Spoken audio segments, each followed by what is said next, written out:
Hello everybody and welcome back to Marvel Rivals. In this one we're going to be going over Thor, the God of Thunder. Thor is actually a pretty aggressive tanky tank, so let's just get right into him. Thor's primary attack is called Mjolnir Bash. Wield Mjolnir to strike enemies. When awakened, Thor can launch lightning arc waves to deal damage. We're not going to worry about the awakened part right now as that comes into a later ability. So all you got to know for now is you click the button and he swings his hammer.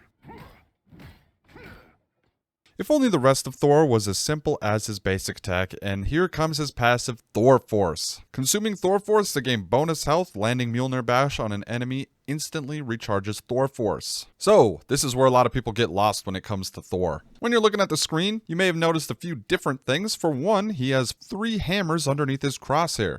The second thing you'll probably notice is there are also little hammer icons above all of his abilities. Thor has 3 Storm Force at all time. Using an ability consumes that amount of Thor Force. So his alternate fire and his shift ability consume 1 and his F ability consumes 3. You can kind of think of it like a mana system if that helps. So of course you kind of have to keep track of his Thor Force charges. You can't use his F ability if you don't have full Thor Force. Like the ability says, there is a way to regenerate Thor Force faster, but we'll get into that a little bit later. Thor's alternate fire is called Hammer Throw. He throws Mjolnir forward and then it returns. This ability is actually pretty self-explanatory. Just know that it costs 1 Thor Force, and when consuming the Thor Force, you gain 100 shield. This is also on a pretty low cooldown, so you can use it constantly if you have Thor Force. This ability has some decent range at a little over 20 meters, so just keep that in mind if you want to try sniping someone with a hammer. And you can see after it returns to you, the hammer has some blue electricity around it. This is how you regenerate Thor Force. Jumping back to his passive a little bit, it said that if you hit enemies with Mjolnir, you will regenerate Thor Force. No, that only works after you cast an ability and the hammer is in this awakened blue state. If you hit someone when it's not blue, it will not regenerate any Thor Force. Thor's next ability is called Awakening Rune. He consumes all Thor Force to enter an awakened state, granting bonus health and enhancing Mjolnir Bash. This is what I was talking about earlier a little bit when we were going over Mjolnir Bash. This allows Thor to go into awakened state where instead of using Mjolnir, he throws lightning. This also gives him a sizable shield. Note that once this ability is up, his hammer is awakened, so you can hit someone with it and it will regenerate a Thor Force. Thor's E ability is called Lightning Realm. Summon lightning to restore Thor Force based on the number of hit enemies. This ability is the only ability Thor has besides his ultimate that doesn't cost Thor Force. You just press the button and it summons a lightning bubble around Thor. If any enemies are in contact with the bubble, he will regain that amount of Thor Force. If only one enemy is hit, he will only regain 1, 2, and so on.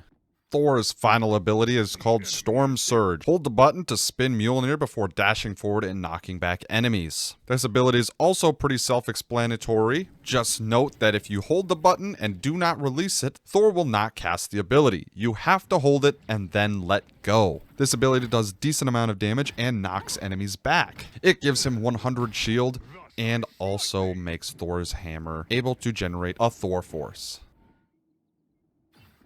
Thor's ultimate ability is called God of Thunder.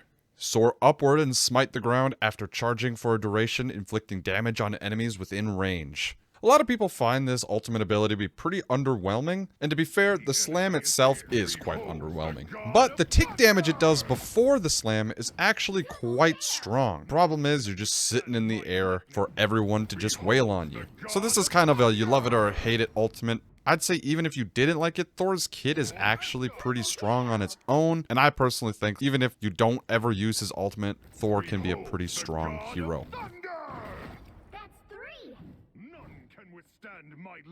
Thor has 2 team-up abilities with 3 other heroes, and the first one we're going to be going over is Ragnarok Rebirth with Hela. When Hela lands a final hit in defeating an enemy, she can instantly resurrect Loki and Thor in the respawn phase, or grant them bonus health if they are still alive. I'm not going to lie, this is potentially one of the most broken team-up abilities in the game. If you get a decent Hela and they're popping off, this will make Thor and Loki unkillable.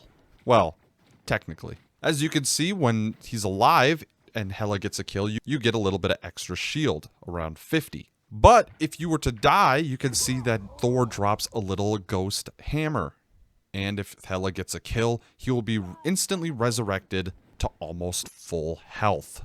There is no cooldown on Hela's ability. So, if Thor dies, gets resurrected, and then sucks and dies again, as long as Hela is popping off, Thor will still be able to come back to life. So this could potentially be very broken. Thor's next team-up ability is with Storm and Captain America, called Voltaic Union. Thor infuses the Thor Force into Storm and Captain America, granting them an electrifying enhancement. With the electrifying enhancement, Storm can unleash a lightning barrage. With the electrifying enhancement, Captain America gains movement boost, and his shield is imbued with thunder power, electrocuting nearby enemies. Thor doesn't have to do anything for this team-up ability, just like the one with Hela. Being on the same team with Thor, Captain America and Storm gain access to a new ability. Captain America gains speed and can convert his basic attack into a ranged shield throw that bounces and deflects off of nearby enemies. Storm gets a new ability where she could shoot lightning that chains to all nearby enemies.